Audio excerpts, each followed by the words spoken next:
Indian River Braves versus the Lady Crabbers of Hampton.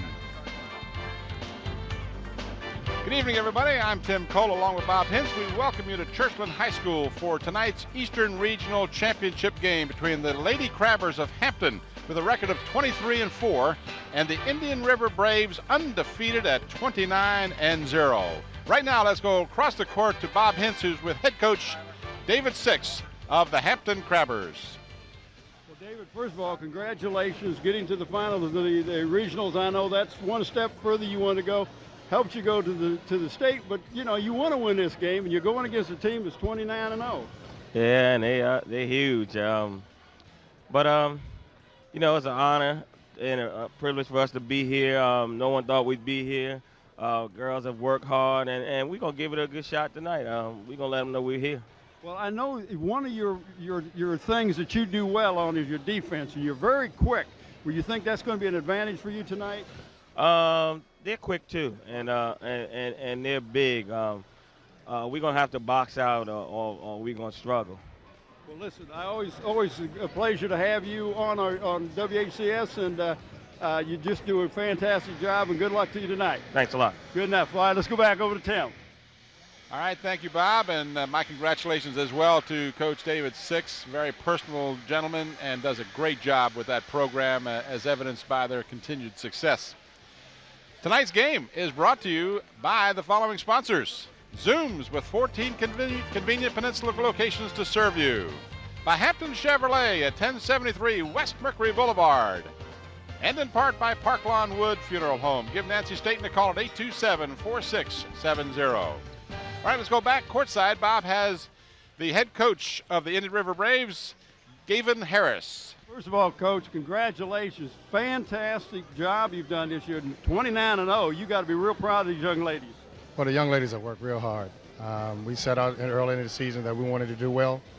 Right now, 29-0 as well, and we want to continue to do that. But this is just one step. You got a couple more games. You got to go. You got to get to the state finals. What do you look for Hampton tonight? Hampton is a very defensive-minded team. They've got outstanding coaching staff. They've been here before. They won the state championship 2 years ago. We want to be in their shoes. Well, I tell you, you guys, you got a good team. You're good-sized young ladies, and you've got to be real proud of them. Well, we always say this here. Respect is earned. It is not given. There you go. Well, good luck to you tonight. Thank you. Good luck. Thanks. Okay, let's go back over to Tim. All right, thank you, Bob, and thank you, Coach Harris of Indian River. What an amazing thing. I mean, to go through the season and be undefeated is quite an accomplishment in any sport. 29-0 are the Indian River Braves. These two teams, as you look at the Lady Crabbers, will advance to the state playoffs. Of course, what they do is the team that wins this tournament, the champion tonight, will have the higher seeding and will be given an opponent with a lower seeding. So there's an obvious advantage to winning this game.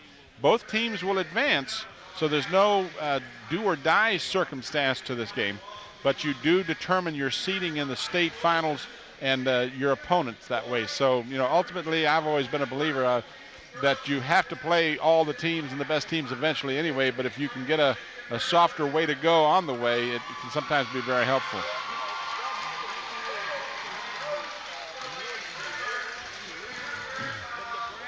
Got in was a better bracket for them. They got all the way to the state. They beat South Lakes getting to the state, and they won the state championship. That was when Aaron Mundy was on that team along with Eric Hunter and group. All right now we invite you to join us as we're having the playing of our national anthem.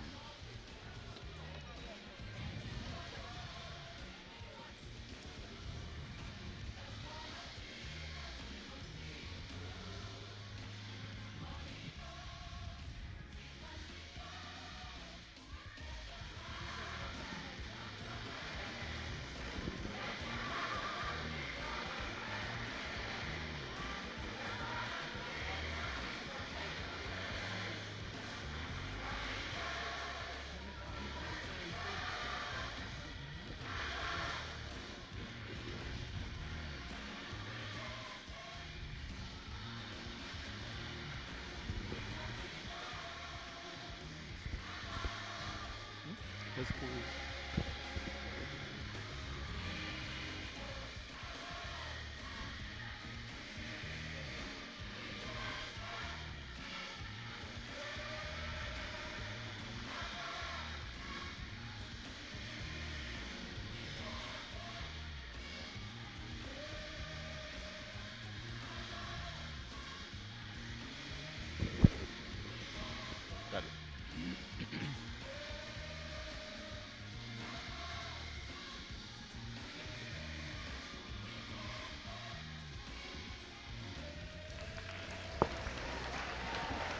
Well, we have experienced, Bob and I both, in our headsets, audio problems here at the arena. You probably weren't able to hear the national anthem.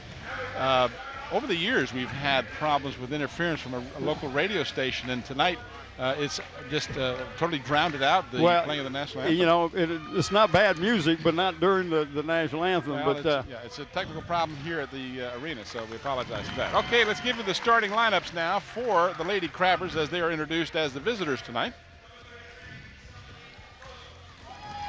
Celanese Bozeman is coming out. Preceding her, I believe that was Jasmine Artis, but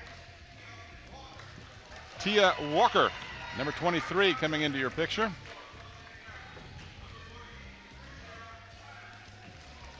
Kishar's Tyler is your fourth starter for the Crabbers.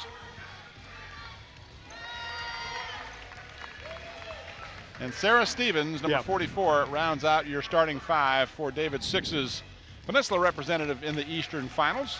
Starting five for David Six. Right. What comes next? 7. Okay. I was. And there you see the starters. And now, he's telling them, you got to keep your head in the game tonight. This is a tough team they're playing. Well, very big, very physical. They've got a couple of young ladies that are just huge. I mean, tall and big.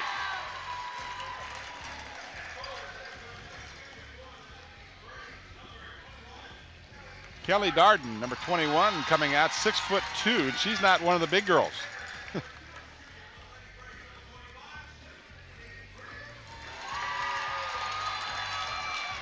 Can't hear our good buddy. No, he's not coming across. These speakers aren't playing too well, but we can just go down the lineup when they get them all out here. You can't tell who's being introduced.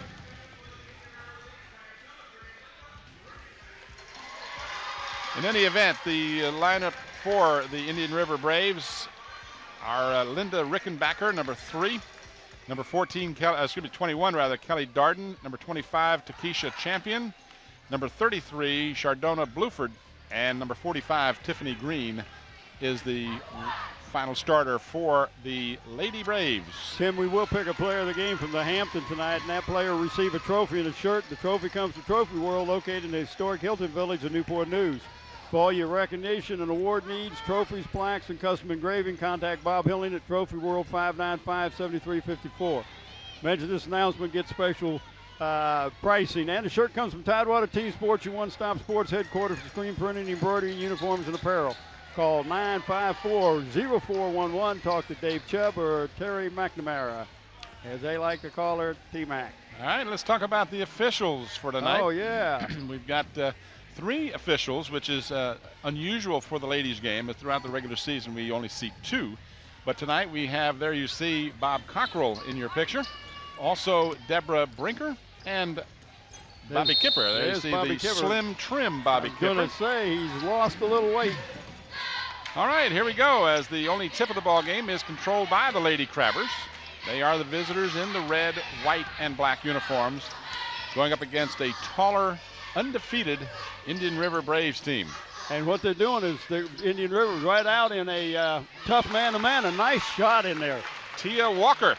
Just a freshman, Tim, and she's going to be a good one. We'll see her for 3 more years. She is a good one. She's not going to be a good one. She is she's going to get better. That's right. She's going to get better, but she's already a good one. And Hampton has packed back a zone. They're going to make him beat them from the outside, and that may not be what they like to do. Well, you heard the interview with Gavin Harris. He talked about Hampton being a defensive-minded team, and if they are going to win this game, they're going to have to rely on a good defense against a very tall, talented Indian River team. Just underway here from Churchland High School, Eastern Regional Championship game, videotaped on the 1st of March, 2003. And it's going to be a backcourt violation. It will, over and back, so the defense creates the turnover. And there you see David Six in your picture giving instructions. Both of these coaches very active along the sidelines. Looked over a moment ago and saw Gavin Harris, the gentleman who has the same barber as me, giving instructions. I wasn't going to say that. I have been picking on you for a long time. I can take it. Shot partially deflected by the very tall. I don't know how tall Tiffany Green is, but she is big. And she gets the and lead runs pass well, Tim. and scores to tie the game at 2. Quickly down the court, Hampton has the shot blocked. It'll belong to the Crabbers, but a good defensive effort by Takesha Champion. What a great name for a team that's undefeated, the champion. Really. But that's just pure hustle. Sarah Stevens gets the inbounds pass, gives to Walker, top of the key. She's double teamed, now gets it on the right wing for Tyler, and the ball lost out of bounds. Still belongs to the Crabbers. Looks like they're letting them play a little bit tonight. And hopefully that will be the case. As long, you and I have talked about over the years, so we won't beat this horse to death, but as long as the officials are consistent, that's all you can ask for. Top of the key, Walker thought about the 3, now dishes right side. This is a 3-pointer off the rim, and rebounded by number 25, Champion for Indian River. Almost walked with the ball. Yeah, that was close to walking. Rickenbacker gives on the right side. Now this is Champion driving the baseline, puts up a wild shot, and then tipped out of bounds. I believe Sarah Stevens got a hand on it last, and that one out of bounds off of her. 6 minutes remaining in the first period. 2-2 is our score.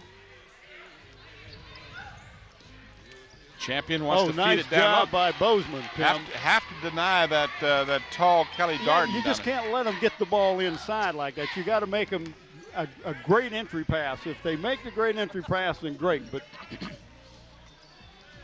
Crabbers, Stevens puts it up. And good. Not showing any fear at all going inside with the big guys. No, but the camera was a little low there. You couldn't see the ball in the rim, but it did go in as Sarah Stevens puts Hampton on top by a bucket. Indian River. Oh, bad nice pass. Well, you try to go cross court, that happens. Bozeman, right side. Got a hand on it, but doesn't matter. Jasmine Artis put it in. Nice touch on that ball, Tim. Got it real high. Had to alter the shot a wee bit. But this zone that the Crabbers are in, and it's a 1-3-1 zone, seems to be confusing the Lady Braves right now. And we got to travel, so the defense creates another turnover. Well, and Coach Harris is not stopping at all for anything. He is doing a quick substitution. Got number 15. And got Tiffany Butler coming in along with Shanice Fuller.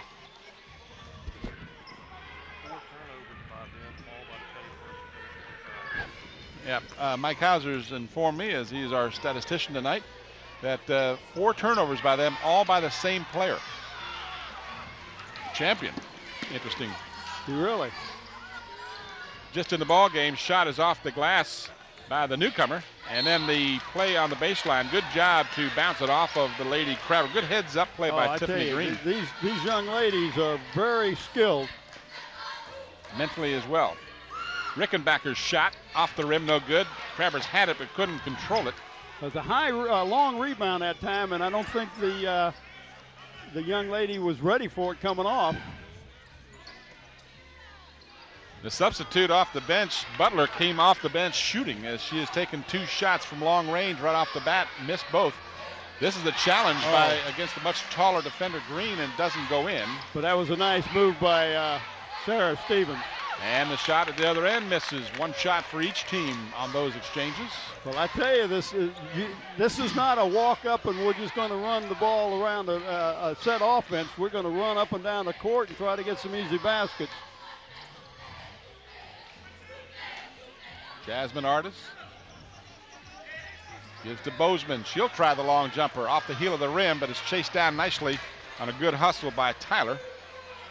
From the corner, Walker's shot no good, but the rebound for Bozeman, and she is fouled underneath on the putback. And that's a good job, and that's that offside rebound, Tim, coming off on the other side from where the shooter is. CC did a great job getting position and then go right back up, put the pressure on the big gals underneath the basket. Love to see that. Tiffany Green gets called for the foul. Her first team, first foul of the ball game. Bozeman's free throw was in, out, in, and out. That thing was 3/4 of the way down. It was. Got to hit him. I really think. Good shot. Yeah, good shot. I think the way Hampton wins this game is they virtually have to play perfectly. Well, they just can't make silly mistakes, and they can't turn the ball over where it's going to cost them. And so far, they've played that game. It's 7-2. as we have a little less than 3.5 minutes. Well, if you can hold a team that's 29-0 to 2 points For more than half of the first quarter down, you have done a good job defensively. No question about it. In the lane, shot won't go. Rebound, good. So the stick back by the tall Tiffany Green, her second basket. She's got both of the buckets for Indian River. Well, you know, you get the offensive rebound underneath the basket like that. It's really tough not to make the basket. Back come the Braves and a bad pass. Well, she was looking for was that Tiffany? Well, it was Fuller who threw the pass. Yeah. I'm not sure who she was intending. She was throwing it to number 45, Tim. Just too Tiffany close to Green. Yeah, she was too close. Yeah, and she really fired it. So 5 turnovers now in the ball game for the Braves of Indian River.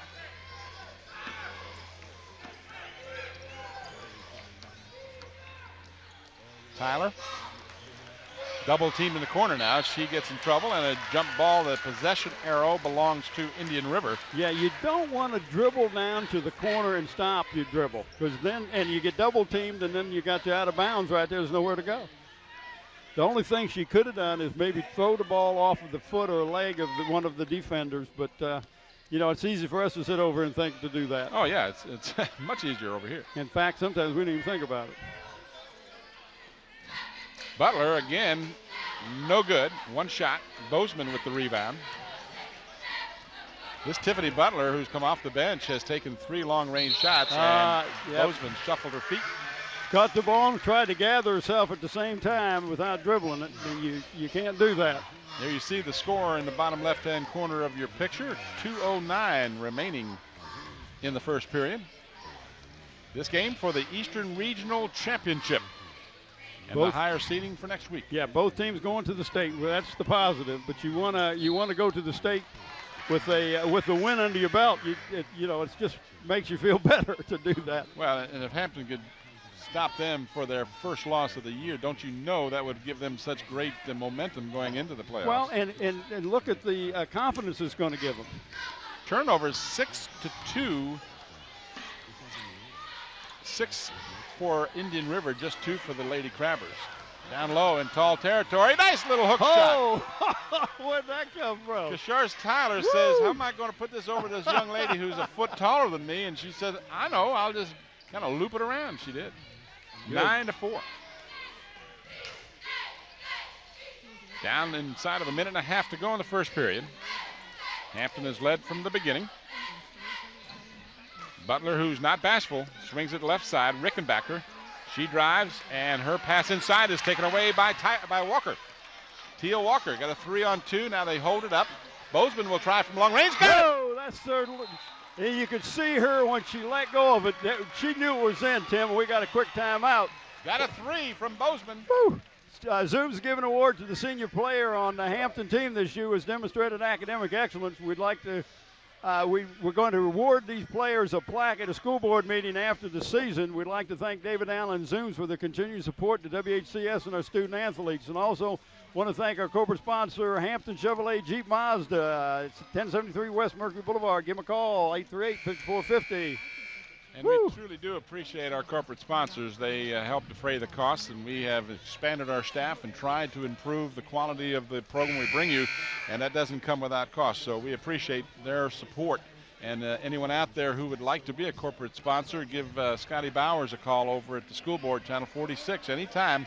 It's very reasonable. There's no big cost involved. It really just helps us defray the cost. Right, and that phone number is 850-5365. All right, 12-4 is our score. I don't believe anyone would have imagined Indian River would be down by 8 points and have only scored 4 points with less than a minute to go in the period.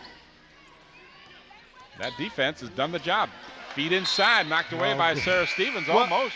And you see what they're doing. They're fronting, what's her name, Tiffany Green, and I don't know what Tiffany's size is, but she's not the shortest person on the court for sure. But a good job of making them try to throw the ball real good. And they throw it into Green, and Green backs it in. So she's obviously their gunner.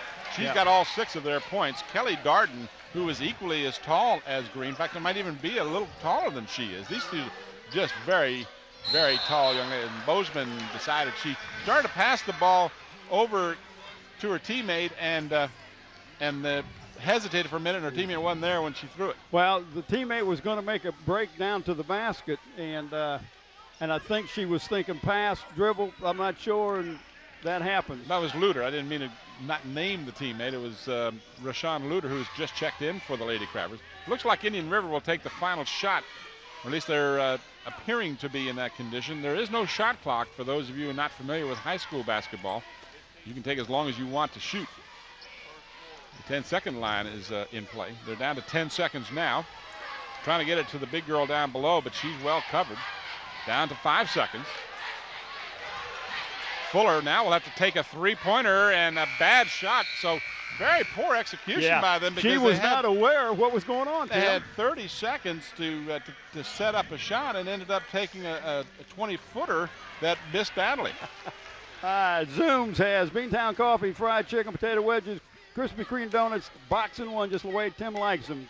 Ham and cheese subs. You can get your Coca-Cola and fill your car up with that Citgo gas. And, of course, Hampton Chevrolet, Jeep, Mazda, they have the pickups down there, new and used cars. Go down and see them at 1073 West Mercury Boulevard. 12-6 in favor of the Lady Crabbers. All 6 of the points for Indian River coming from Tiffany Green, the big center. Hampton spread the points out. They had 2 points by Artis, 2 points by Tyler, 2 points by Walker, 4 points by Bozeman, who had 1 of 2 free throws, the only free throws taken in the first period. And she had a 3-point basket, and then Sarah Stevens had the other 2-pointer. But just one foul. One foul in the entire first period. That's very unusual. But they are letting them play a little bit, but it's not affecting either one of the two teams right now. We'll talk about a crew a little bit. We got Andre Mattingly doing the instant replay. We have Scotty Bowers, Mike Nowinski, Andy Foley, Rachel Barnes, Don Scharouse, Ricky Brown, John Moore, Susan Bowers, Ronnie ESPN Baton. That's our crew tonight. Doing a great job as always. Giving up their Saturday to bring you the best coverage in high school sports in the state of Virginia. Hampton had a good chance there. Yeah. Bozeman had an excellent opportunity, had it partially blocked, and then it went off of her out of bounds. So they lost a good chance to score a bucket there. Second period just underway. Tim Cole and Bob Hintz. Well, I'm impressed with this. And Mike Hauser. Let me get Mike's name in there. Oh, Mike is here. Yes, Hampton, doing a good job. Hampton 36%, 5 of 14 from the floor, 5 rebounds and just 3 turnovers. On the other side, Indian River 3 of 11, just 27% shooting, 7 rebounds, and they turned the ball over an equal number of times, 7 times.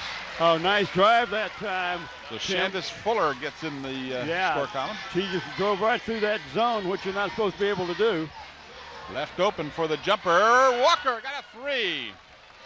Second three-pointer of the first half for Hampton. Well, Hampton will hit those threes. They're not afraid to shoot them. 15-8.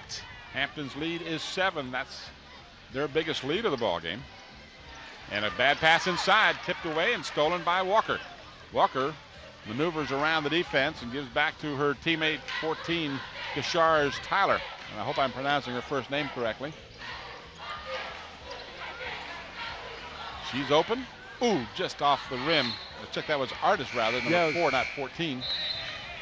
And that was a good, nobody picked her up at the foul line, and now she just took her time but caught it right on the side of the rim. Got a quick timeout. Tim, while we got a minute, I want to let the fans know that normally we have Bob Killen working with us with stats with Mike Hauser, and our thoughts and prayers go out to Bob and his family. His mother passed away last Monday, and the funeral was Friday. This is Saturday night. So we just want to let you know we're thinking of him, and we do miss Bob helping us. Absolutely. So a timeout taken. Slow motion 3. That's neat. Timeout taken by Indian River. Well, that's their second one. Yep. 6:40 remaining in the first period. Crowd filing in here at Churchland. The Heritage High School will be in the boys' final tonight. They're going against Maury, isn't it? Yeah, and that's the team that ended Hampton's season. in the playoffs Friday night. Girls have had a little advantage. They didn't play last night, Friday. They played Thursday night. But they played Wednesday and Thursday. Yeah, whereas they've had a day between games. The boys team, both Heritage and Maury, will be playing back-to-back nights. They get it down low for Green. Green over for Darden. Darden couldn't hold on to it, and back come the Crabbers. Maybe overpassing a little bit. Tyler's foul. That was a nice move.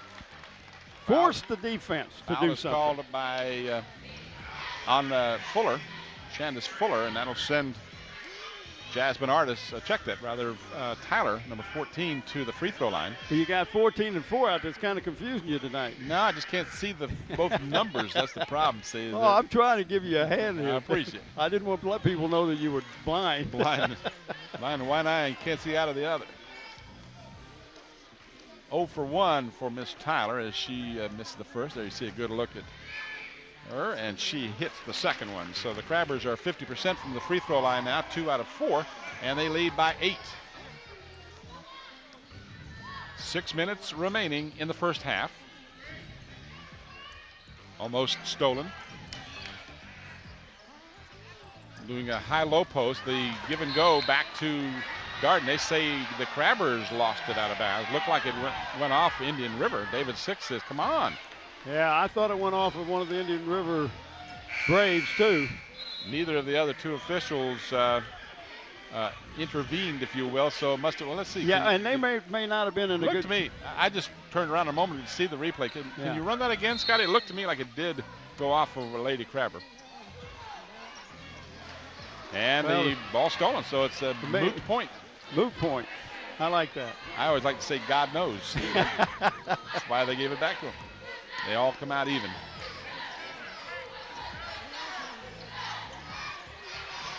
Yeah, might have just brushed her legs. And we got a palming the ball. That's a good call. She kind of interrupted her dribble. Watch this replay again. See if you can tell. It might have grazed her shorts, you know. Yeah. But that's part of the uniform is part of the body, so that would count. But if these officials were perfect, it wouldn't be much fun either. No, that's true. We wouldn't have anybody to talk about. That's right. Well, we could find somebody. We could. Butler from 3, got it. So finally, Tiffany Butler, who came off the bench in the first period and has tried 3 or 4 long-range shots, hits that one, and Green is called for the foul as she knocks Walker. Not a hard foul, but no. But clearly it got. Well, look, she's got a lot of ball too. Yeah, she did. She got a little body, and that's what counts. But you take it right to the big people, and I believe that's her second foul, if I'm not mistaken. You are correct, and that's the advantage of the beautiful scoreboard here at Churchland. They will tell us the player who is fouled and the number that each player has on them. So Walker's first trip to the free throw line is successful. Well, that Green is going to sit down. That's Green will come out and Darden will be there. We've got a couple of tall girls as Darden and Green. I'm not that impressed with Darden so far. She hasn't done much, but Green is tough to deal with. Bozeman gets the loose ball. So the Crabbers up by 6. Got a man wide open, or a girl, I should say. Oh, way to look. Nobody picked up Walker. Jasmine Artis. Oh, no, I'm sorry, Artis. Nobody picked her up. She was wide open. I said man open. I apologize. Miss Artis is clearly not a man. It's a young lady. And she walked. So Rickenbacker turns it over. So the turnovers continue to the amount. That's 11 turnovers to 4 for the Crabbers. And they're coming full court. The Braves in a 2-2-1 full court press. Well, it's been a low energy game. That's why there's very, very few fouls. There hasn't been a lot. It's almost like they're playing like we've made it to the States now, so we're not going to hustle too hard. But that's when you end up losing and end up in a tougher bracket. Bozeman will try the long jumper. Got it! Oh, it gave her just a 2 on that one. Oh, she must have had a foot on the line. I could not tell, but it was long range, and David Six is pumped. He's over there talking to the girls, and that's a 10-point lead, the biggest lead of the ball game for the Lady Crabbers. Watch this replay. See if you can see where Bozeman's foot is. Yep, her. Okay, so it's the right orange line. It's not the black. Not, but her right foot was on the orange line when she left the ground. So that watch this thing, nothing but net. So Wish. Just inside the 3-point line. And we see a good look at David shooter Harris. too, yeah. And he's, you can see him very controlled, but he's talking to his girls. He's saying, you know, we're in a ball game. You guys better make sure that you understand that. And Bobby Kipper's getting his ear full, too. Yeah, Saying, okay, Kipper, now I'm the referee, Deborah's saying. You pay attention. Wasn't hard to pick out the prettiest of the three officials tonight either, was it? No, that was an easy job. I mean, of the three, I think Cockrell come in last. That was Bob that said that, Bobby. Well, he goes to your barber, but, you know. There's Susan Bowers up there in the rafters, bringing you her coverage of tonight's game. Known Bob Cockrell for a long time. Nice guy, super human being. He loves playing my game with golf, so you can't go wrong with that. 21-11 is our score. 4:17 remaining in the first half. It's been all Hampton. Three-pointer, good. So the Indian River Braves get a three from Champion. And those threes will cut that lead down very quickly. Bozeman, overguarded, gets it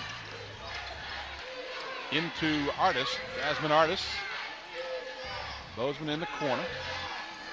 Across the lane, she'll go up and under. Nice did a great play. job. She's in control. That's what I like about her, Tim, is she's in control.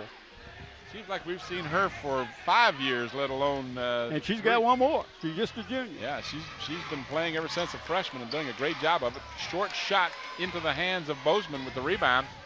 So Hampton, even though the lead was cut down to 7, made it back up to 9 now, and with the ball coming to that, Bozeman, who's hit the 3, drives the lane, got bumped, didn't get the call. Loose ball is finally gathered in by Rickenbacker. But you're right, she got bumped.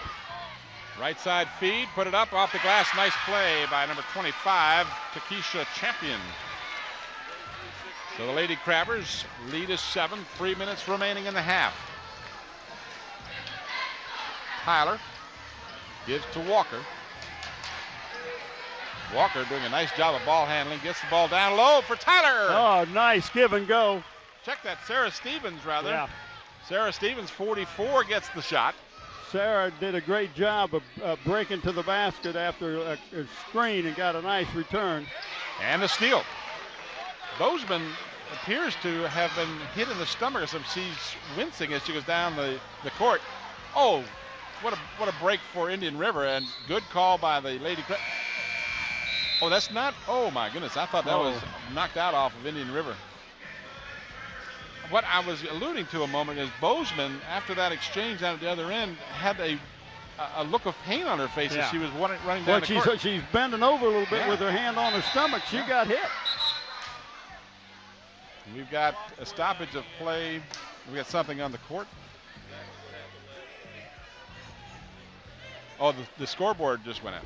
Yeah, well, I told you the other night, last night I was here, and the two scoreboards at the end went out, and the only one that was going was the behind me, and I kept saying, well, if I had a mirror, but then I would be saying the score was, 61 to 52 or something, All right, so that is taken care of. They've had some technical problems here at Churchland High School, a beautiful facility. We've enjoyed coming over here in the past. Great place to do a ball game. Tiffany Butler's shot doesn't go. Loose ball is battled for, and a jump ball. The possession arrow will give it back to the Braves of Indian River. No team fouls have been called against the Lady Crabbers, and we have 2:14 to go in the half. That's amazing. Yeah. But that zone will do that. And the bad pass stolen by Walker. She's got a 2-on-2. She's got Bozeman on the left wing, doesn't see her, puts it up. She is fouled, and she will either get two shots or the ball. No, they'll get 2 shots because she was going up, and they called a blocking foul. So that'll be the first foul on Tiffany Butler. And watch her, Tim. She's putting the pressure on the defense. So Butler gets called for the block. So Walker, 1 of 2 from the free throw line. Crabbers are 3 out of 6. Neither, or rather none of the players have been able to hit both free throws. Let's hope that Ms. Walker here can hit the second one and keep at least the 50% trend going. 25-16, it's been Hampton all the way. If you joined us late, they led 12-6 after 1, and Walker continues her 1 out of 2. So the lead now back to 10. That matches the largest lead the Crabbers have enjoyed. Exactly 2 minutes remaining in the first half. Tim Cole and Bob Hintz, along with Bob Hauser, coming to you.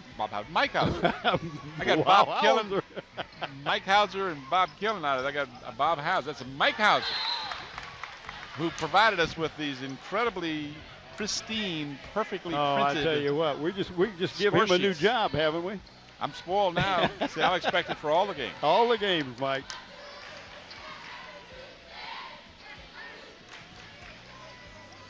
Lady Crabbers up by 10, trying to make it a dozen. Sarah Stevens does. Oh, good pass.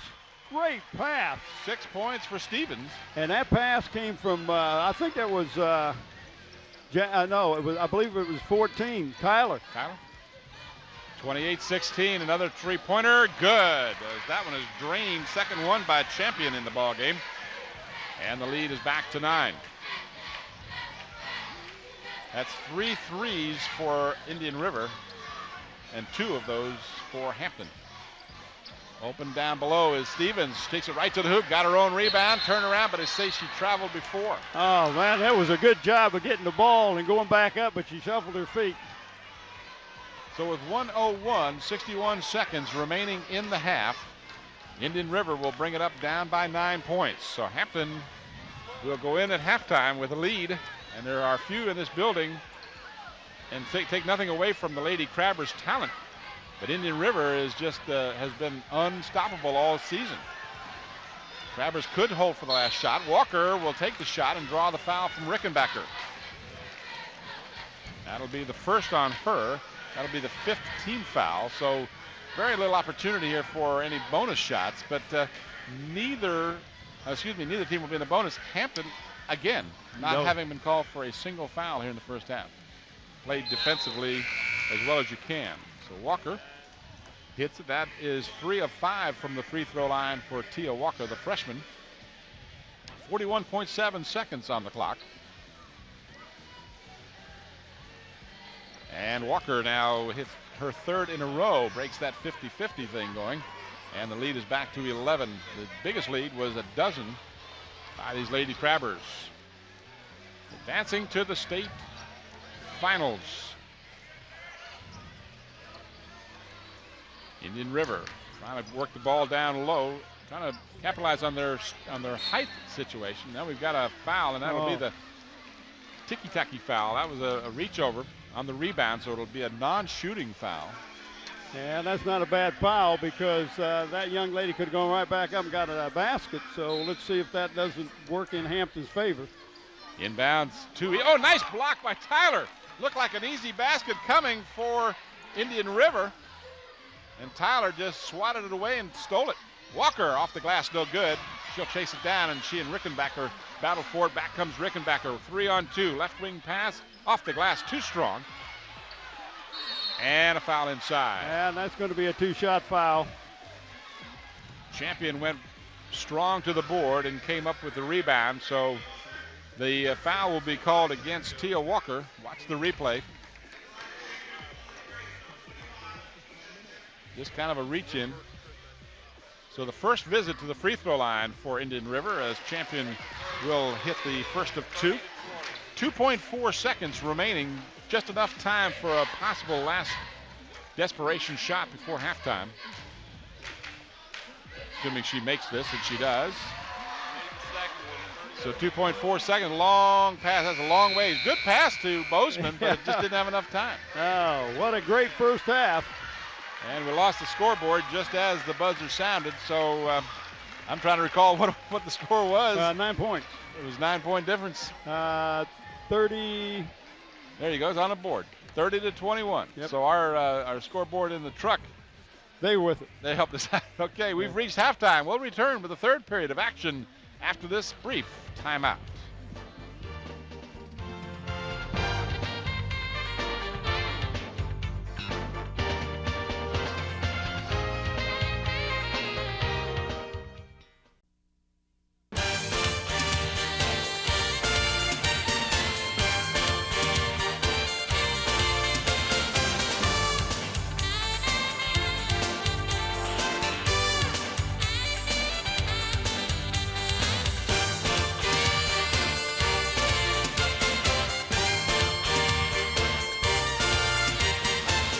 Dash Center. And we're back here at halftime. The game between the Indian River Braves and the Lady Crabbers of Hampton.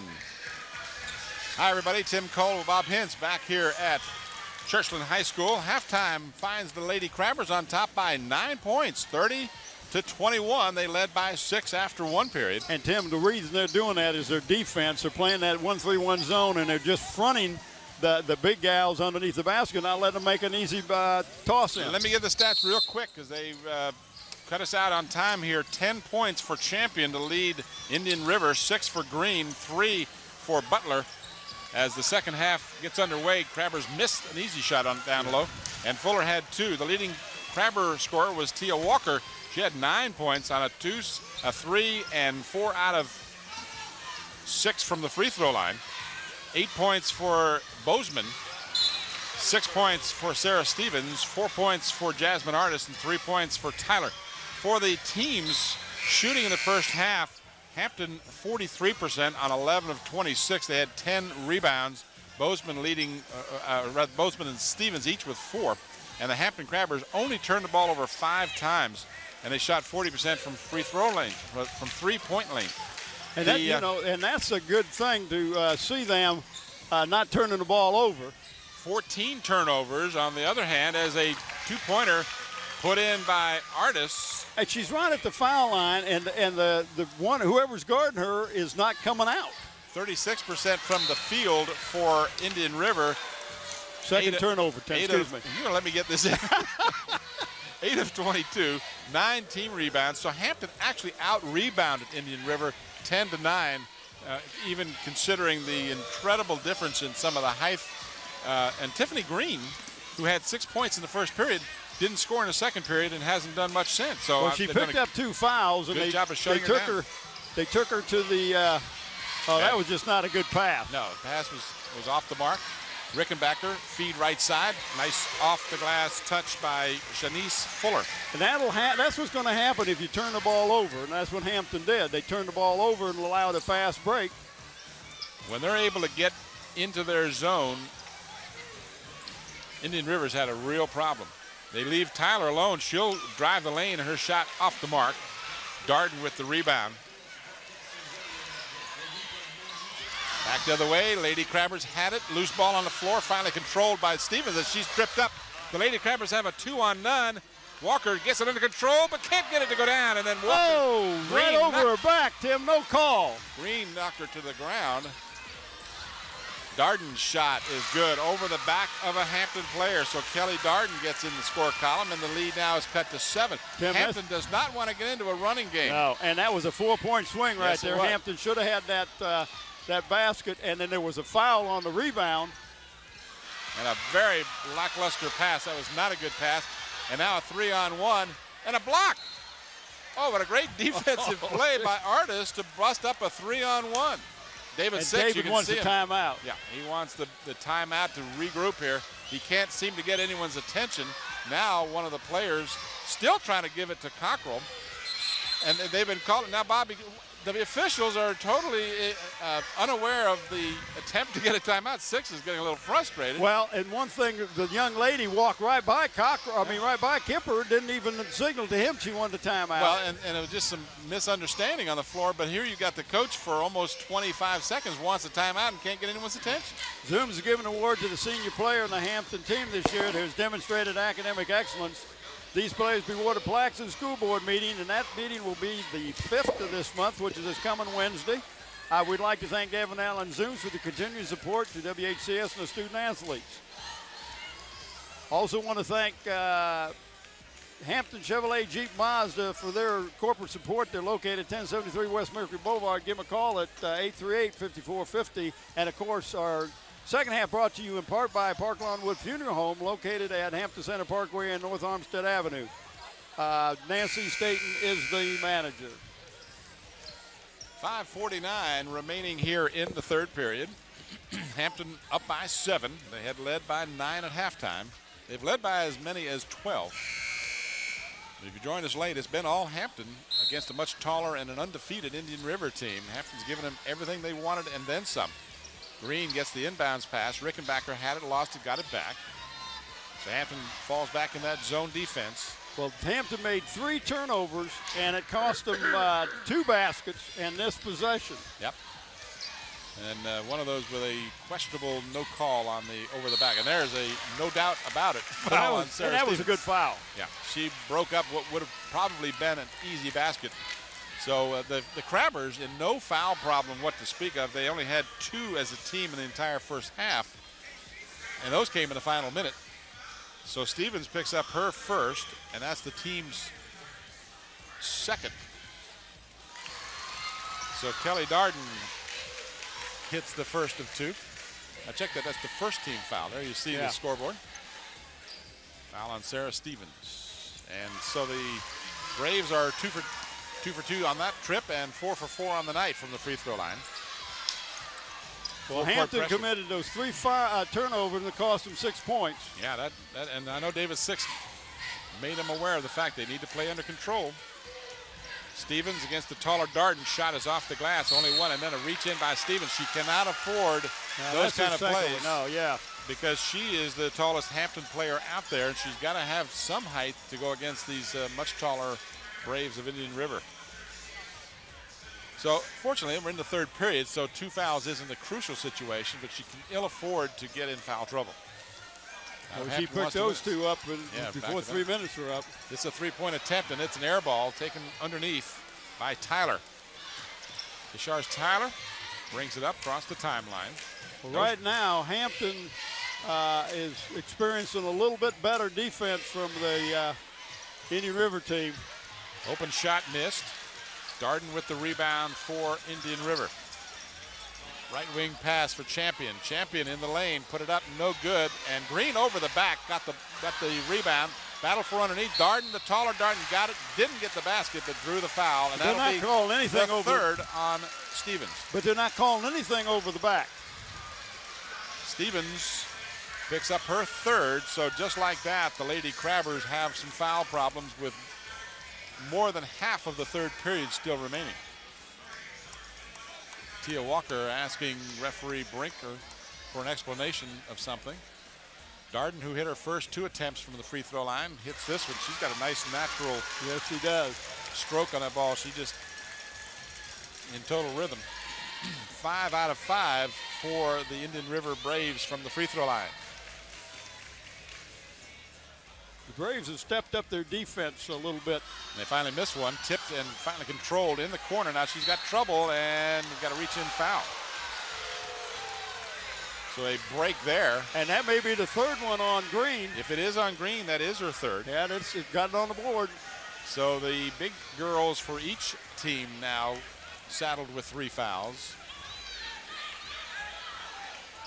Full court pressure, and they get it to the open Jasmine Artis, who had to dribble the ball when she received it, so had to give it up. Tyler picked up full court by Rickenbacker. That's not Eddie, but it's Linda.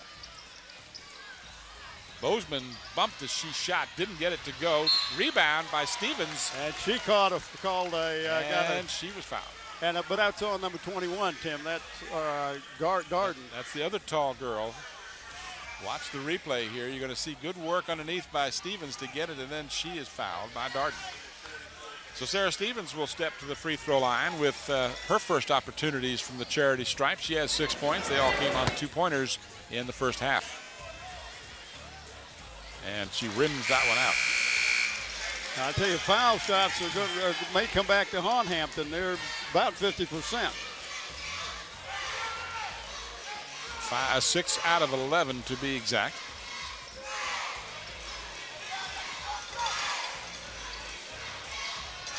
Rickenbacker is going to come out of the game along with Green for Indian River.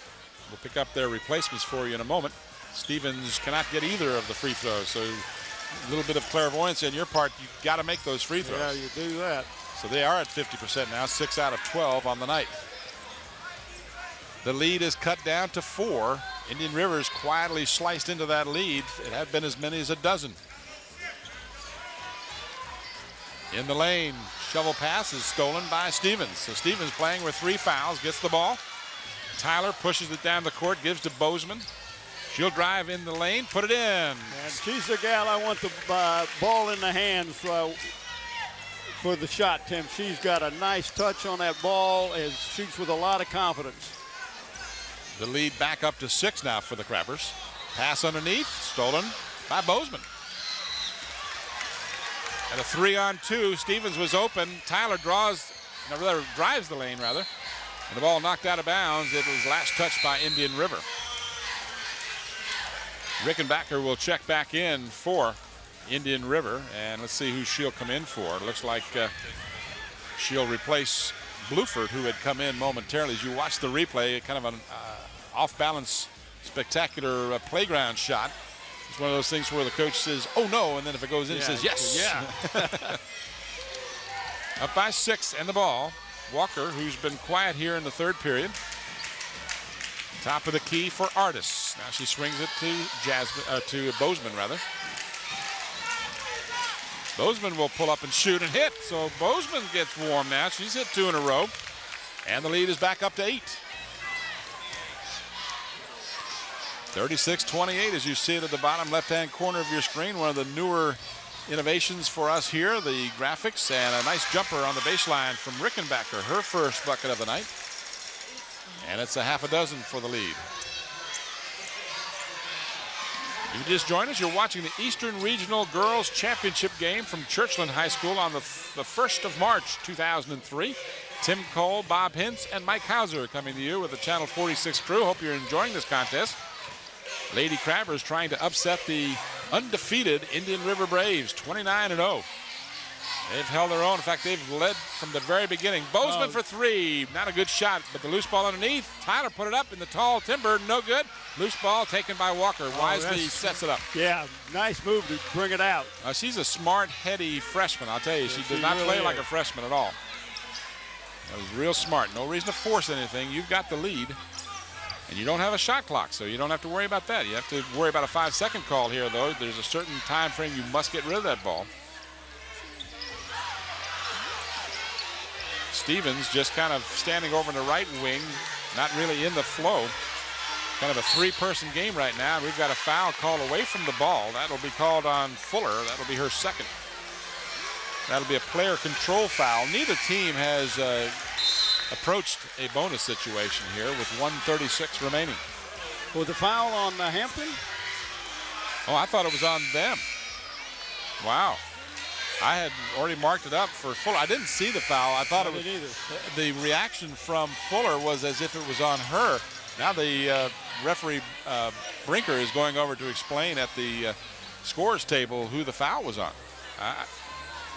Must have been on Bozeman. The scoreboard has not indicated that yet, but that's apparently the call. Well, Tim, we will pick a player of the game from both of the Hampton team tonight, and they will receive a trophy and a shirt. The trophy comes Trophy World, located in Hilton Village in Newport News. And I'll go on to this after a minute. Let me just watch a little bit of the play. So Bozeman was called for the foul away from the ball. Inside for Green, and she was tied up. Good call, and unfortunately for Hampton, the possession arrow gives it back. I mean, that gives you one more chance, another turnover at the beginning of the next quarter. You got the ball. Inbounds pass and stolen by the Lady Crabbers. Got a 2-on-2. Tyler drives the lane, and she draws a foul. Good play by Tyler. Yeah, heads up. Let me go back at it again. We will pick a player of the game from the Hampton team tonight. That player will receive a trophy and a shirt. Trophy comes from Trophy World, located in the historic Hilton Village, Newport News. For all your recognition awards, your trophies, plaques, custom engraving, contact Bob Hilling at Trophy World, 595-7354. You mentioned this announcement, you get special trophies. The shirt comes from Tidewater Team Sports, your one-stop sports headquarters for screen printing, embroidering, uniforms, and apparel. Call 594-0411. Talk to David Chubb or T-Mac, Terry McNamara. So the Crabbers, suffering from the free throw line here in the third period, have missed all 3 of their attempts. And as you said, Bob, these could hurt down the road. That's 0 for 4. So you've got to capitalize on those. Yeah. Lead is 6 with a chance to cut into it now. Baseline jumper, no good. Call it a pass as Darden puts it up. No. Loose ball. Darden got it, put it up and in. You can't give them 3 chances. Yeah, that ball went off of a Crabber right into the hands of Darden. She had 2 chances, and she was just in that easy layup range, and she's about 6'2". Three-point attempt well off the mark, but chased down on the long rebound came right to Artis. David Six giving instructions on the sideline. You can see him up in the upper left-hand corner of your picture. Crabbers leading by just 4. That's as close as the Braves have been in the ball game since the early going. Under 30 seconds now in the third period, and we've got a timeout called by David Six. He wants a 30-second timeout. So the Crabbers now can hold the ball for the last shot of the period. And I think that's intention, but if you got the layup or if you got a good open shot, you're going to take it. You're not going to turn it down a good percentage shot, Tim, for possibly taking it down and not getting a good shot as the buzzer sounds. 28.2 seconds remaining on the clock. Well, Gavin Harris has done a great job of getting his Indian River Braves really fired up second half. They've tipped their defense up a notch and has caused Crabbers a little bit of trouble. They've turned the ball over at least 3 times, maybe more. But what's really hurting the Crabbers right now is they're not making any free throws. They're less than 50%. And if you win a game and not shoot 50%, you're very lucky. They've missed their 4 attempts here in the third period. The Crabbers getting full court pressure. They have to throw it into the backcourt, which is legal. They do have a 10-second time frame to get it back across, and that's not a problem. Jasmine Artis gives it outside, way outside to Tyler, and then her pass was very fortunate to end up in the hands of Walker. And Sarah Stevens draws the foul down low. Well, now Sarah needs to make these free throws. She's got 2. That is called against Bluford. That'll be her first. Each team now with 4 team fouls in the final 13.6 seconds of the third period. And Stevens does hit after missing her first 2 earlier in this period. That's 7 out of 14, 7 out of 15 now, so just under 50% for the Crabbers. Stevens can't get that to stay. Can't get it to stay. So the lead is 5. A chance here to cut it down to either 3 or 2. 5 seconds. This is going to be a long three-pointer off the rim. No good. Loose ball. No, it will not count. Had it been released, it wouldn't have counted because the buzzer sounded. So the Crabbers, who led by 9 after the first half, saw 4 points shaved off of their lead, but still clinging to that lead as we go to the fourth quarter. Second half is brought to you in part by Park Lawn Wood Funeral Home, where Nancy Staten is the manager. They're located at Hampton Center Parkway and North Olmsted Avenue. Phone number is 827-4670. I'd like to thank Zooms as one of our corporate sponsors. You go by Zooms, pick up the Beantown coffee, fried chicken. They got pizza, potato wedges, box and 1 Krispy Kreme donuts, ham and cheese subs, Coke. Get that good Citgo's gas and fill up your car. And, of course, Hampton Chevrolet Jeep Mazda, like a rock. I got the pickups down there. Give them a call at 838-5450. They're located at 1073 West Mercury Boulevard. In Hampton. In Hampton. In the third period, just 7 points for the Lady Crabbers. They had scored 12 and 18 respectively in the first 2 periods. And that's the first of the first period in the ball game that Indian River outscored them. But the 3 turnovers that led to the 6 points was the big difference there. They got into a running game with Indian River. You don't want to do that. And then you've got to make the defensive rebounds. You can't give Kelly Darden, the very tall young lady from Indian River, 3 chances underneath the basket. She's going to hit one of them. Yeah, even you were going to hit 1 of 3. Hampton just 4 of 12, 33%. 3 turnovers in the third period. Indian River much better, 50%, 4 out of 8, and they turned the ball over 5. So the turnover still lopsided in favor of the Lady Crabbers, but the score narrowing as we go into the fourth and final stanza. The winner of this game gets the higher seeding and the championship trophy of the Eastern Region. Stevens, nice pass. Was perfect. Everything worked perfectly except the last part. And nice steal that time by the Crabbers. Heads up. They didn't go down the court with their heads down, and that's the big difference. You've got to play ball all the time. Bad pass, and the Crabbers lucky to get it back. Walker, Tyler, got a good screen from Bozeman, knocked down the defender. That's going to be a charge. That's a charge. That's a big call. And Tyler, that's a tough call to make. No, that was a good call. Yeah, but it's just a tough call to make. She was there. So a couple of golden opportunities lost by the Lady Crabbers on that series. A great pass to Sarah Stevens, and she was so open, and I think she thought she was going to get bumped and shot the ball just a little hard. And Darden misses an easy basket, but Green follows and hits. So that's the first basket of the second half for Green, and now we've got a three-point game, the closest we've had since the early going. 7:01 on the clock here at Churchland High School.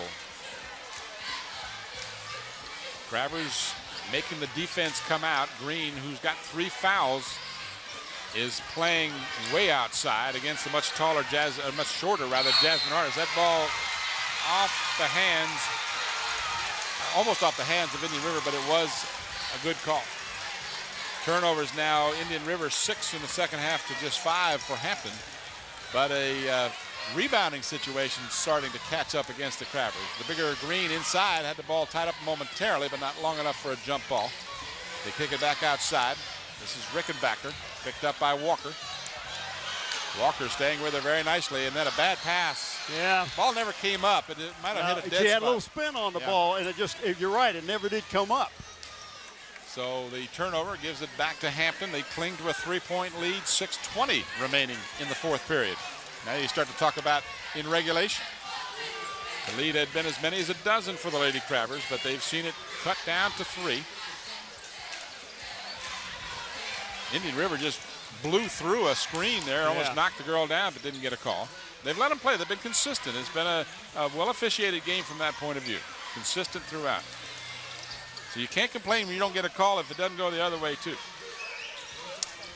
Driving the lane is Bozeman, and Bozeman draws the foul.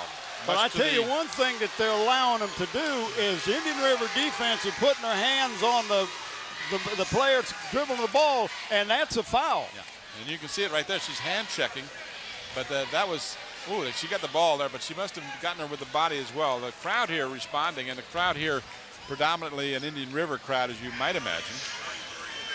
Although a good contingent on hand from Hampton. There you see a good look at Bozeman, and Bozeman can't get the free throws, so they continue to struggle from the free throw line. They've only hit 1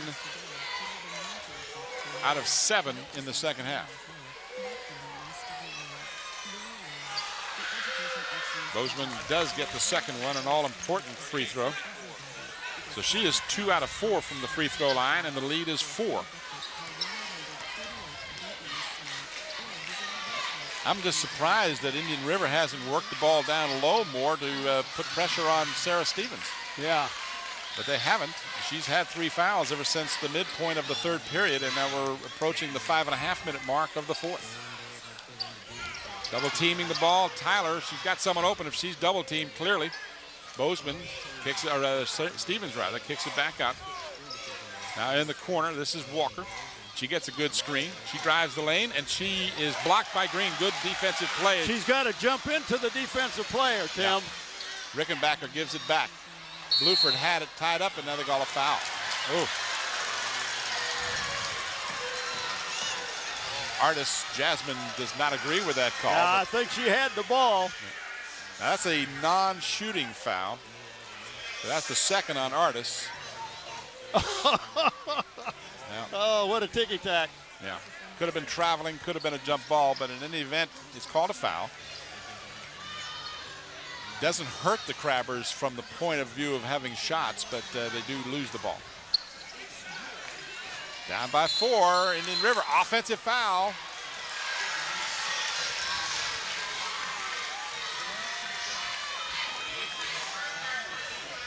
So that one's called against Fuller. That's her third. And coach just got a technical call. Harris. Which, as bad as Hampton's shooting the foul shots, that's probably not a bad call. And he doesn't lose possession of the ball because Hampton had it anyway. Bobby Cockrell over, as you can see, that is the Coach Harris in your picture.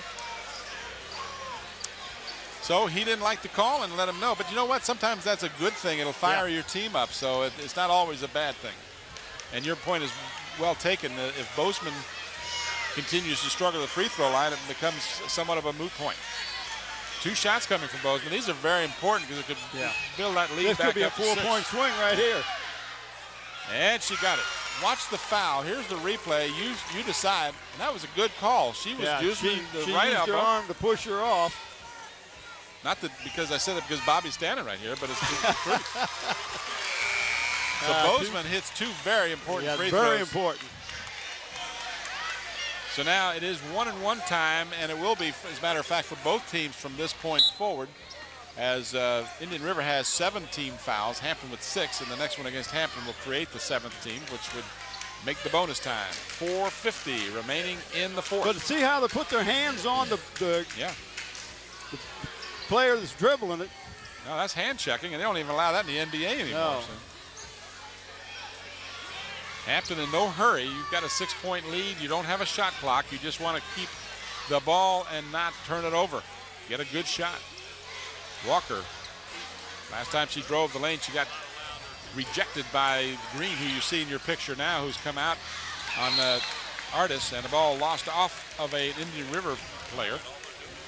Hampton 23-4 on the season. Indian River 29-0, trying to remain perfect. Both teams advance to next week's quarterfinals, or semifinals, I should say, in Richmond. We believe that's where they are. Well, we got a timeout, Tim. So a timeout called with 4:21 remaining in the fourth period. Get a chance to watch that. It went right off her leg. Good call. And she was trying to bounce the ball into Sarah Stevens underneath the basket that time, and that's the reason you saw that. Hampton is playing smart if they settle down like they're doing right now, but they're at the beginning of that third quarter, Tim. They turned the ball over 3 times, caught them 6 points, just boom like that. And like you said, they tried to run. And you can't run and miss some shots and have the big gals cleaning up the offensive rebounds down there for the Indian River Braves. Exactly, and it goes back to the fact that Hampton, as we heard Coach Harris say in your interview, Hampton will concentrate on the defense. And when they set up and get into that zone defense, they've really had no problem stopping the big girls. It's when they're in transition. Yeah, good point. That the big girls get in that position down low and they get the rebounds and the stickbacks. So Hampton needs to stay under control. I'm sure I'm not saying anything that Bobby, David Six doesn't already know and has said 10 minutes before I said it, but that is the point. Hampton needs to maintain their control. Gonna have to get this ball in. They do. Walker. The defense has gotten very sticky for Indian River. They're coming out now to double team the ball. That leaves Walker open. Her pass is tipped and finally taken by Bozeman. Bozeman, bad pass. You trying to throw the ball over their head.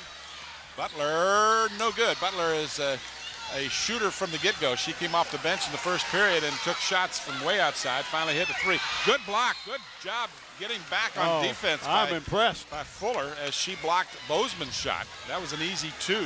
Yeah, and that's when Bozeman should use her body to shield the player, right? And another bad pass. So they're trying to throw the ball over the head of the defenders with their hands straight up in the air, and you cannot do that.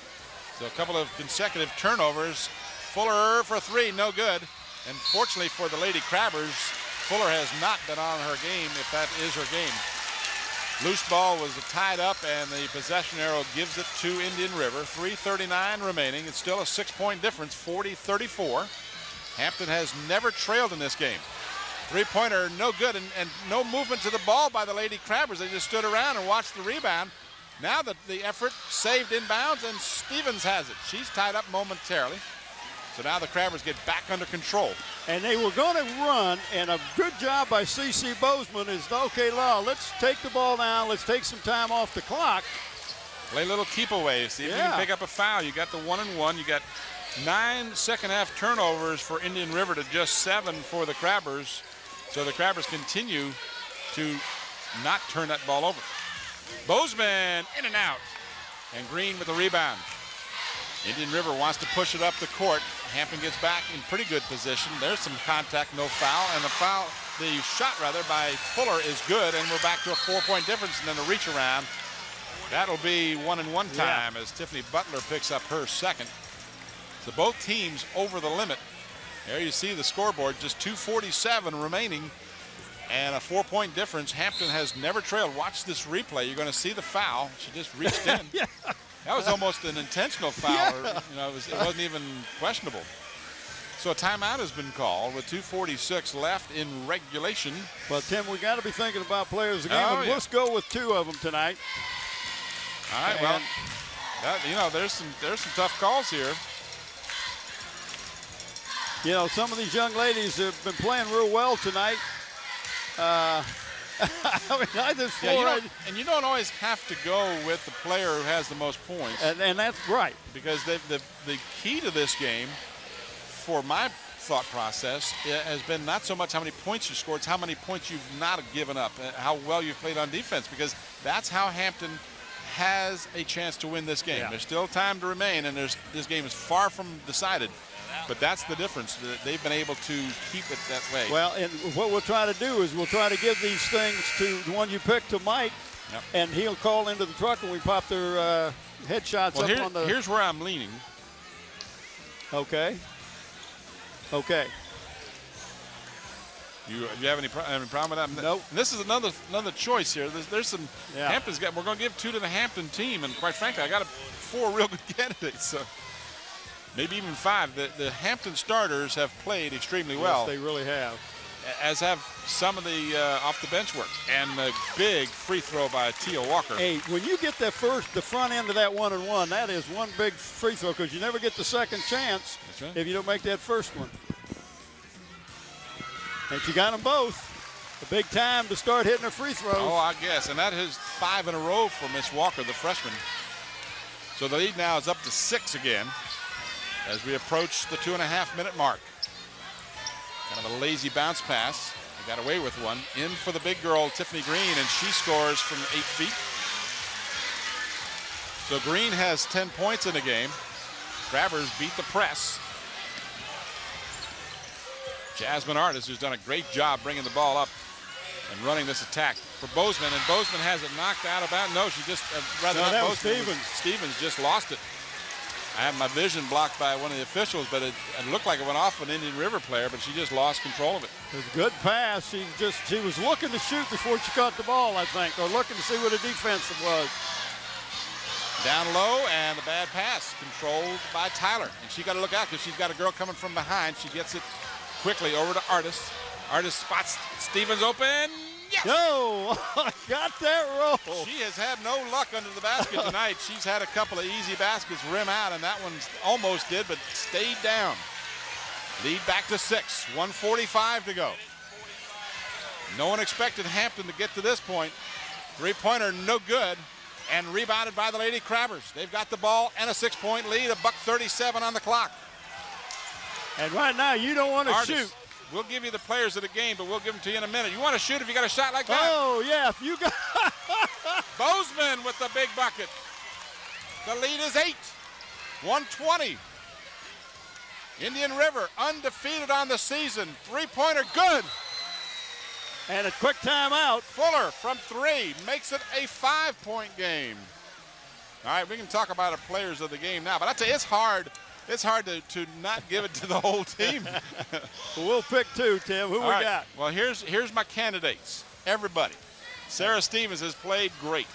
Celanese Bozeman, fantastic. Hit some big buckets. Tia Walker, for a freshman or a senior, doesn't matter. She has been. So we're going to tell Bob. We're going to tell Mike who they are. Before, I'm just kind of giving a little teaser here, okay? But you got Artis, who's got 6 points, but more importantly, she's run the attack. You've got Tyler, who's done a great job doing the same. You got Walker. Right there, Tim. Yeah, that's what they're playing for, that bigger trophy on the left-hand side.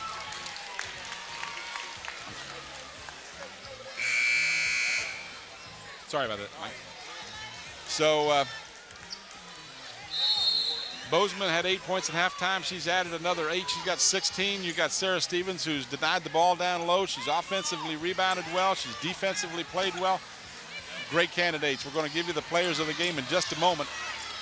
There's still some time, and that's an intentional foul. I won't call it that way, but that one will go against Fuller. That's her 4th. So if we do extend this game into overtime, that could be a factor because she's been a key component of their offense. She really has.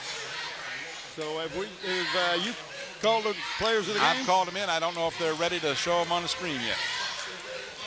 I'm going to show you a little replay of just a moment ago. That is an intentional foul. She's behind the player, has no chance on the ball, and fouled her. Missed Sarah the free throw. Stephen had the ball and was taken right from her. Got to play smart here. Bozeman has good position. Green is battled for, and the foul will be called against Hampton on the rebound. That'll Big be free against, throw missed down at the other end. Yes, it was. And Stevens picks up her 4th, so that's going to be a big factor too. And here is one of your players of the game, Jasmine Artis, number 4, has played a great game, the senior. Tremendous, and I'll give you the other player of the game in a minute as Green hits the free throw. They have not missed many free throws tonight. Only one. Indian River has really done well from the foul line. They've only missed one. They have made 6 out of 7. The lead is 4. Green can make it 3. And there's your other player of the game, Celanese Bozeman, number 33, just a junior. She'll be back, and David Six is drooling over that. He's got to be a happy camper, knowing this team mostly is made up of underclassmen. So Green hits both of her free throws, and that is 7 out of 8 on the night for the Indian River Braves. They call a timeout, or not a timeout, rather, to get a substitution. They want to get Fuller back in the ballgame. So a 3-point difference. That's as close as Indian River has been able to get in the second half. They've been as close as 3 on several occasions. Ball knocked away, and they say it went off of Hampton. Walker thought it was knocked away by the Indian River player, but the official on the sideline said no. So 1:03 to go, and with a 3-pointer, you got a tie ball game. Hey, you had an 8-point lead just about 20 seconds ago. All right, we're under a minute now. 3 points is the game. Fuller, no good with the 3. Green with a follow. That's where that height comes in. Tiffany Green has just dominated the offensive board here in the 4th period. 1-point difference. Crabbers have to get it across the 10-second timeline. They're going to be hassled here. And we've got a foul, so that's a big break for the Crabbers because they were in risk of running into that 10-second violation. And that'll be 2 free throws because that's the 10th team foul. 41.4 on the clock. So Tyler will go to the free throw line, and she is just 1 of 4. So I guess you could look from the point of view she's due.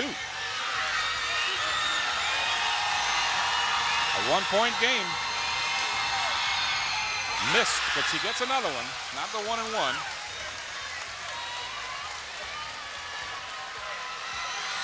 So she's just 1 out of 5. This is huge. If she can make this one, it'll make it a 2-point difference. And she misses. Green with the rebound. Good. Champion gives the lead for the first time in the ball game to Indian River. And we've got what? We've got a timeout. David Six got the timeout. Got Bobby Kipper's attention way down court. So now you've got 26.8 on the clock. Well, the difference in this game is the foul line for the Crabbers. Unfortunately for Hampton, that is going to, if they lose this game, and this game's still undecided, but if they do lose the game, it'll be at the free throw line. 4, 5, 6, 7, 8, 9 missed free throws in the second half. You just can't miss 9 free throws in a tight ball game. They're just 12 of 25 in the contest. Thank you, Mike. But take nothing away from their effort.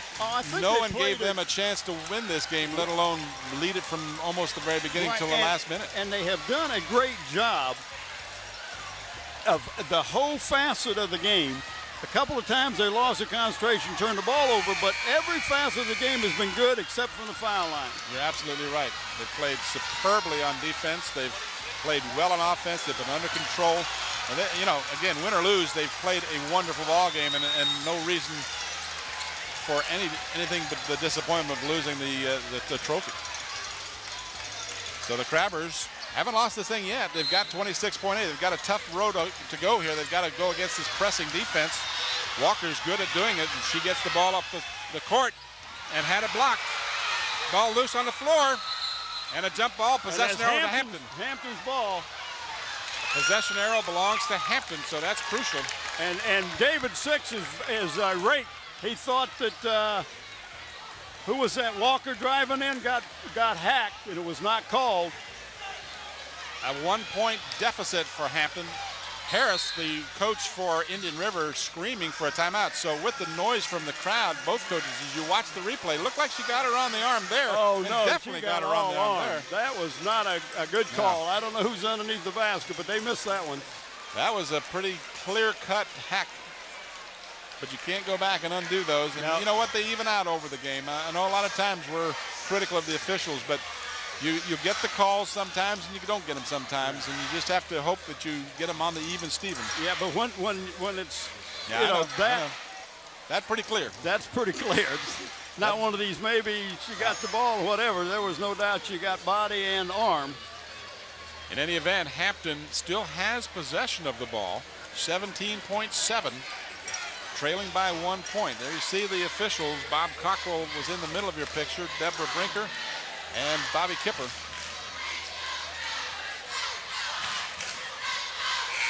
But really, Hampton, if they lose this game, they only have themselves to blame for the free throws that they missed. And you know, that's just part of the game. But they will advance regardless. And our understanding is they will be in Richmond for the state semifinals next weekend.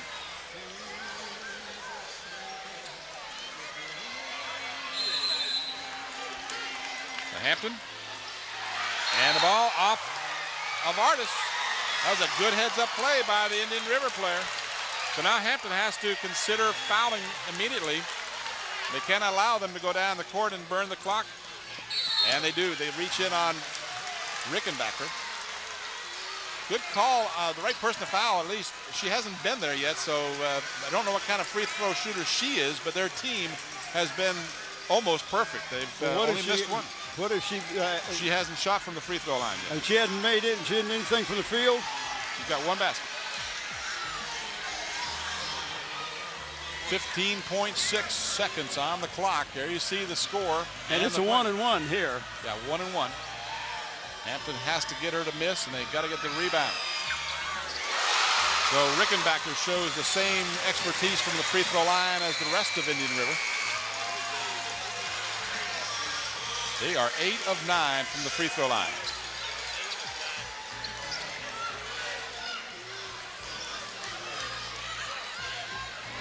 Well, we hope you've enjoyed the contest. Channel 46, bringing you the best in high school sports in the state of Virginia.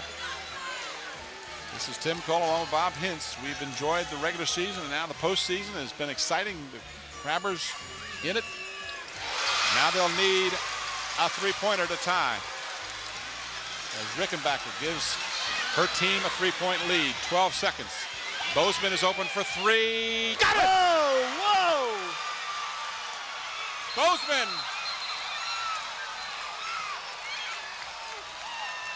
Oh, whoa. 4.1 on the clock. Did Hampton call timeout? The officials watch this replay. Bozeman will kiss off the glass. High off the glass and in. Clearly a three. They can't be questioning that it's a three, because we've got it here if they want it. Oh, it's clearly a three. That can't be in question.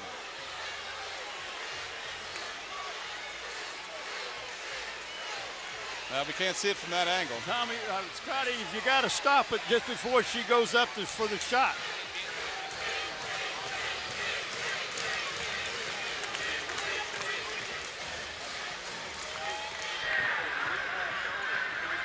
Yeah. I watched her when she shot it.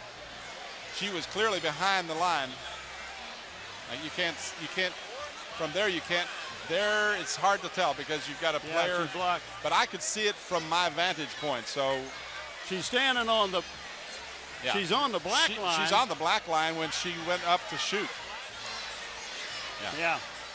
Well, our involvement will be minimal here, because if they wanted to see it, we could show it to her. There, you can see, it's hard to tell. It looks for all the world that she's behind the line. This is a crucial call. Yeah. Yeah.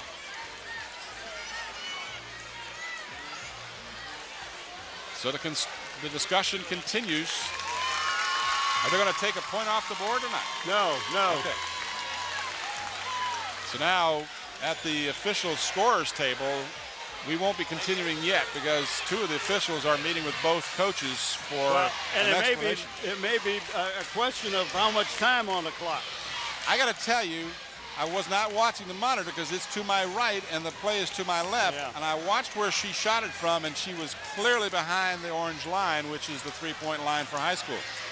So that has been resolved. Hampton will get a three-point play as they should have. Bozeman, if she was playing horse, you would have had to call bank. But you know what? That looked like a swish to me. Tim, it kissed off the top of the backboard and it swished. You're right. I mean, it just died when it hit the backboard. Fortunately for her, because it was obviously a three-point shot. So now 4.1 seconds. You've got to make them take the long shot and obviously do not commit the foul. She got it away, but it won't count. It hit the upper stanchion of the backboard, and it would not have counted if it had dropped down. So now you got some foul situations that you've got to look at because we're going to go into overtime tied at 49.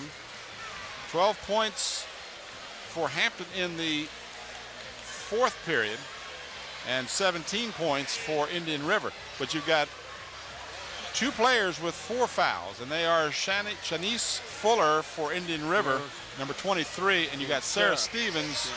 No other player for Hampton has more than 2. The other side of this is Tiffany Green, the big girl for Indian River, has 3 fouls, the biggest of the 2. Actually, I think. I don't know if she's bigger in body, but I don't think she's taller. I think Kelly Darden, number 21, is actually perhaps taller than she is, but she's that wide body that makes it so hard. She doesn't have to be taller. She occupies so much space, and I'm not being critical of her size, but, you know, she just... I mean, that in basketball, that's a good thing. Oh, yeah. If you're tall and wide, just look at Charles Barkley and the success he enjoyed over the years. So we go into overtime. It'll be a 4-minute overtime. And we have the second jump ball tonight. Which I didn't know it was 4. Now, see, I thought it was only 3. I thought it was, it used to be 3, I think. So they'll jump it, I believe. I believe it's jump ball. Yeah, I believe that when you start overtime, it's a jump ball. Hampton did control the only other jump of the game.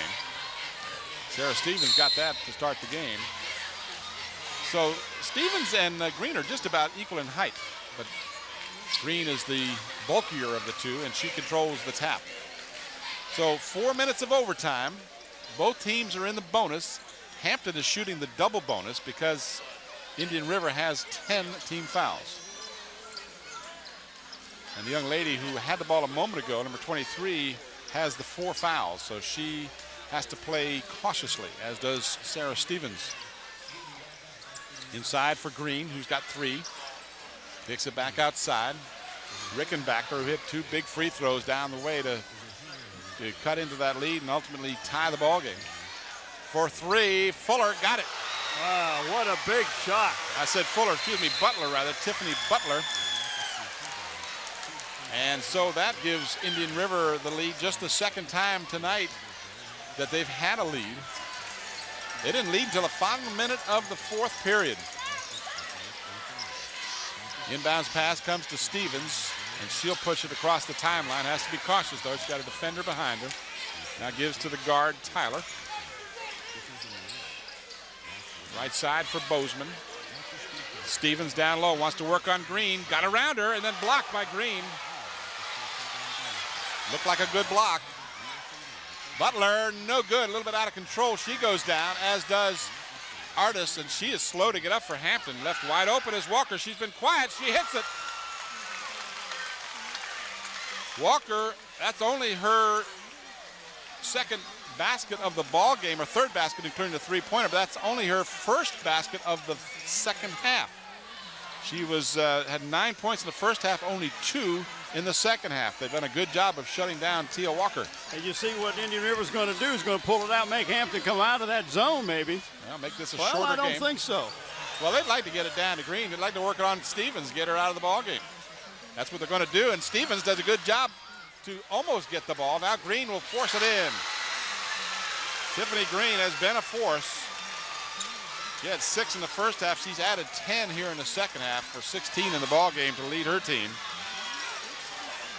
So the lead is back up to 3. Under 2 minutes remaining in the first overtime.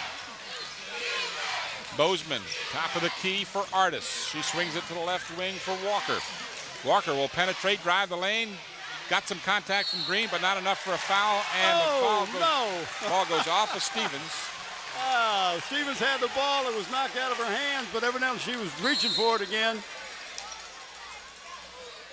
Watch the replay. You'll see she just couldn't control it. So now Indian River with a 3-point lead and the ball. $1:35.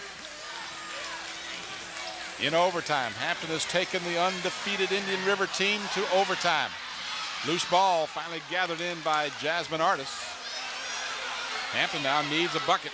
Don't have to have a 3 yet, and Stevens can't hold on to it.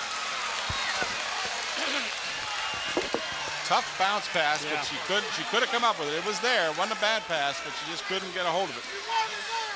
A lot of pressure on these young players. Minute 13 to go. Hampton now having to go a little more aggressively on defense as they trail by 3. Got to get the ball back, and so far Indian River's just been almost perfect from the free throw line. This is Butler. She's hit a big 3-pointer here in the second half. Knocked out of bounds. It still belongs to Indian River with 56.2 seconds. Green on the turnaround jumper, no good. It goes off of Indian River, so Hampton will have it.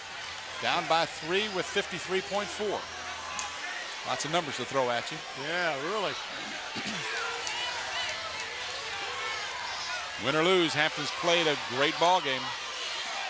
Left wing, and Stevens still can't hold it, but she does this time and scores. Picked it up and got the quick 2. So Stevens makes it a 1-point game. She's had real problems holding on to that ball in the paint. Butler picked up way outside by Artis. Almost had it tipped away. Right wing pass to the wide open player. Drive partially blocked by Stevens. Loose ball underneath. And whose ball is it? Hampton. 18.2. David 6, is he going to call a timeout once they get the ball across the timeline, or what? Is he going to call a timeout? Looks like he might not. There you see the score. Hampton down by 1. Plenty of time, 18.6. Stevens gets the pass. She gets across the timeline, stops there, gives to Walker. Walker on the big girl. Walker quicker than Green. In the lane, put it up. No! It goes in and out, but she gets fouled. Oh, man, Tim. That ball was halfway down. Too much spin on the ball, but she'll get 2 shots. But she has got no fear of going inside. 2 shots with 9.9 on the clock. Free throws have been the boogaboo. Will they be? And they continue. Walker, short. She had hit 5 in a row. She'd only missed 2 out of her 7 attempts, but missed that one. This could tie it. This is huge.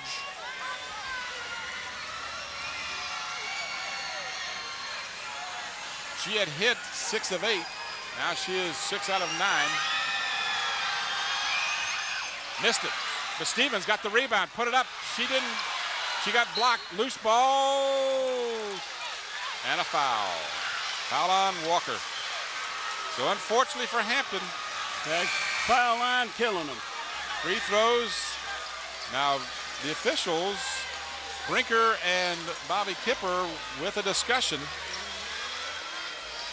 And what's he going to call? They've gone to the scorer's table. 3.5 on the clock. I don't know whether they're talking about perhaps some more time on the clock. I don't know. We'll see what the discussion is. David 6 is over at the sideline. There you see the scoreboard. The guest being Hampton in this game. So even if they hit both free throws, it's still manageable to some degree. But it's going to take an awesome shot, and with the pressure that they're putting on them, by the time they get to half court, Tim, there's going to be about a minute or about a second and a half maybe left on the clock.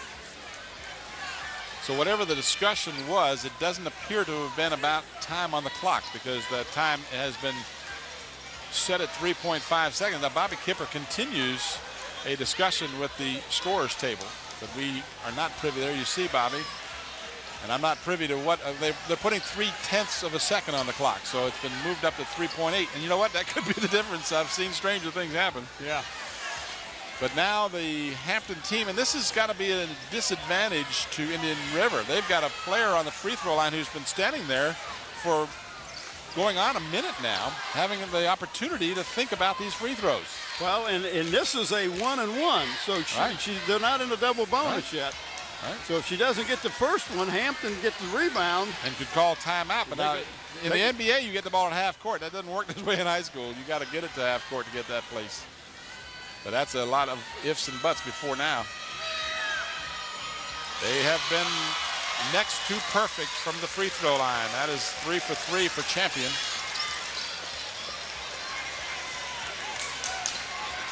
Two-point game. If she hits this, it's a three-point game. But Hampton's going to have to throw up a desperation shot in most cases anyway. You see a good look at Champion, and she coolly puts in the free throw.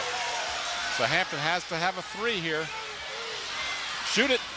Buzzer sounds. No, as Walker misses at the buzzer. She had a shot. She had a chance at it. So Indian River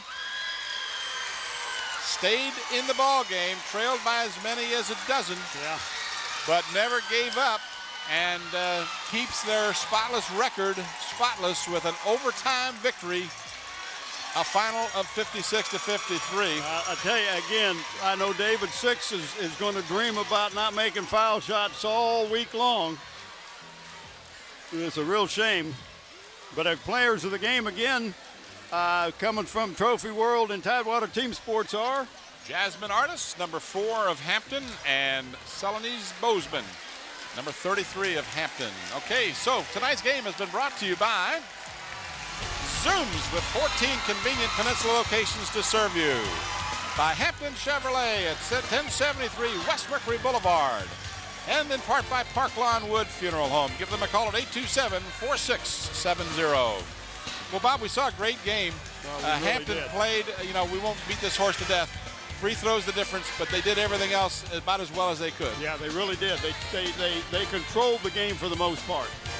But the final score is Indian River winning the Eastern Regional Championship 56-53. For Bob Hintz and Mike Hauser and the Channel 46 crew, this is Tim Cole. Thanks for watching. Good night, everybody.